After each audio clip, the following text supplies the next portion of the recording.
Hello hi नमस्कार जय Jagannath good morning जेरक्सलू ब्लॉग चैनल को आपको स्वागत। तो दर्शक बंधु आम शीतल षष्ठी उपलक्षे आज केउठी केउं जगह वाद्यदंड प्रतियोगिता आपको जनईदेवी।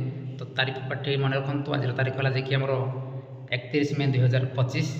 तो आज प्रथम तो देखा पाइबे जे कि सिरिगड़ा सहित गोपीनाथपुर सिरिगड़ा सहित गोपीनाथपुर स्थान है कि हेंसमूल डेरा पाख तालचेर एवं 2 नंबर टूर्णामेंट आरंभ जे कि सर्पा सहित सोल्ला देखिए स्थान टेला देखिए आमर कांडसर टूर्णामेंट आरंभ आज 3 दिन पर्यंत हम एवं 2 नंबर रे तो कही रखिली एवं 3 नंबर जानतु देखिए राणीगुड़ा देखिए शीतल षष्ठी 3 दिन मध्य वाद्यदंड प्रतियोगिता हम बाइक 2टा जगह बाइक रखाई किए विजेता हम ताक मान विजेता को बाइक 2टा दिज्व।